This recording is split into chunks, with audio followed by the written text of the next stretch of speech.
ఢిల్లీ పర్యటనలో ఉన్న తెలంగాణ సీఎం రేవంత్ రెడ్డి కేంద్ర రక్షణ శాఖ మంత్రి రాజ్నాథ్ సింగ్ తో భేటీ అయ్యారు. ఈ సందర్భంగా రాష్ట్రానికి సంబంధించిన పలు అంశాలపై చర్చించారు. ఈ సమావేశంలో కాంగ్రెస్ ఎంపీలు మల్లు రవి, రఘురామరెడ్డి, బలరాం నాయక్, సురేష్ షెట్కార్ తో పాటు కిరణ్ కుమార్ రెడ్డి, కడియం కావ్య, రాజ్యసభ ఎంపీ అనిల్ కుమార్, కడియం శ్రీహరితో పాటు ఉన్నతాధికారులు సైతం ఈ సమావేశానికి హాజరయ్యారు.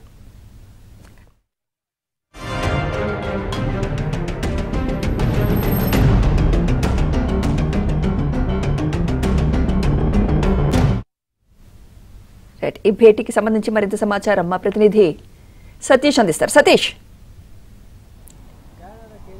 సుమిత్ర, కేంద్ర రక్షణ శాఖ మంత్రి రాజ్నాథ్ సింగ్ తోని తెలంగాణ సీఎం రేవంత్ రెడ్డి అదేవిధంగా పార్టీకి సంబంధించిన 8 మంది ఎంపీలు కూడా సమావేశం జరిగింది. సమావేశంలో ప్రధానంగా ఇక సైనిక్ స్కూల్స్ తో పాటు స్కైవేల నిర్మాణం కావచ్చు, హైదరాబాద్లో అనేక రహదారుల నిర్మాణ విషయం కావచ్చు, వాటికి సంబంధించిన అంశాలన్నింటినీ కూడా దాదాపు రాజ్నాథ్ సింగ్ తో చర్చించడం జరిగింది. 25 నిమిషాల పాటు కూడా సమావేశం జరిగింది. సమావేశంలో ప్రధానంగా హైదరాబాద్ నుంచి కరీంనగర్, రామగుండం కలిపే రాజీవ్ రహదారిలో ప్యారడైజ్ జంక్షన్ నుంచి ఔటర్ రింగ్ రోడ్ వరకు కూడా 6 లైన్ల ఎలివేటెడ్ కారిడార్ని ఏర్పాటు చేస్తున్నారు. దానికి సంబంధించిన భూముల అంశాన్ని కూడా నిర్మాణానికి సంబంధించిన అంశం కావచ్చు, ఎంట్రీ ఎగ్జిట్ ర్యాంపుల నిర్మాణానికి దాదాపు 11.30 కిలోమీటర్ల కారిడార్ నిర్మాణానికి సంబంధించిన 83 ఎకరాల రక్షణ భూమి ఉంది. ఆ రక్షణ భూమిని సైతం కూడా రాష్ట్ర ప్రభుత్వానికి బదలాయించాల్సిందిగా విజ్ఞప్తి చేయడం జరిగింది. దాంతోపాటు ఇక నాగ్పూర్ హైవేకి సంబంధించిన విషయంలో కండ్లకోయ సమీపంలో ప్యారడైజ్ జంక్షన్ నుంచి ఔటర్ రింగ్ రోడ్ వరకు ఎలివేటెడ్ కారిడార్కు మొత్తం 18.30 కిలోమీటర్ల మేర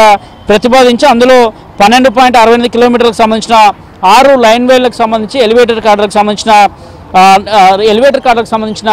రోడ్లకు సంబంధించిన విషయంలో కూడా అక్కడ ఇప్పటికే కేంద్ర రక్షణ శాఖ భూములునే ఆ శాఖకు సంబంధించిన భూములన్నింటినీ కూడా బదలాయించాలని కోరాడు. గతంలో కూడా రక్షణ శాఖ మంత్రి రాజ్నాథ్ సింగ్ ఉన్న సందర్భంలో కూడా ఇటీవల రేవంత్ రెడ్డి సీఎం అయిన తర్వాత మొదట కేంద్ర రక్షణ శాఖ మంత్రిని కలిశారు. పదే ఆయనకి విజ్ఞప్తి చేశారు. గతంలో కూడా సైనిక స్కూల్ని కూడా పెద్ద ఎత్తున ఏర్పాటు చేసి తెలంగాణకు సైనిక స్కూల్ ఏర్పాటు చేయడం వల్ల మరింత విద్యా అవకాశాలు ఉంటాయనే అంశాన్ని కూడా వారి ముందు వినిపించడం జరిగింది. తాజాగా మరోసారి పార్టీ ఎంపీలతో కలిసి నేరుగా రాజ్నాథ్ సింగ్తో కలవడం జరిగింది. రాజ్నాథ్ సింగ్ సంబంధించిన అన్ని అంశాలను కూడా చర్చించడం జరిగింది. ఇక అదేవిధంగా మొత్తం 56 ఎకరాలకు సంబంధించి రక్షణ భూములు ఉన్నాయి. ఆ భూములన్నింటినీ కూడా రాష్ట్ర ప్రభుత్వానికి బదలాయించాల్సింది కోరడం జరిగింది. దానికి అనుగుణంగానే రాష్ట్రానికి నుంచి రావాల్సి ఇతర చోట్ల కూడా ఇప్పటికే కేంద్రానికి సంబంధించిన అంశంలో భూములు కూడా కేటాయిస్తామని గతంలో కూడా హామీ ఇవ్వడం జరిగింది.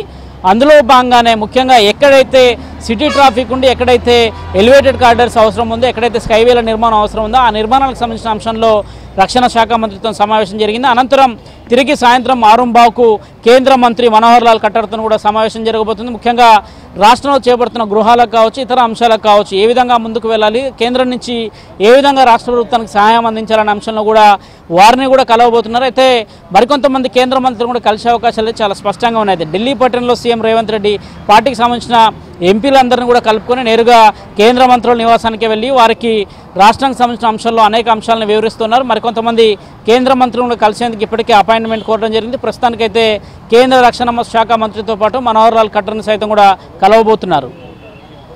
Thank you Satish.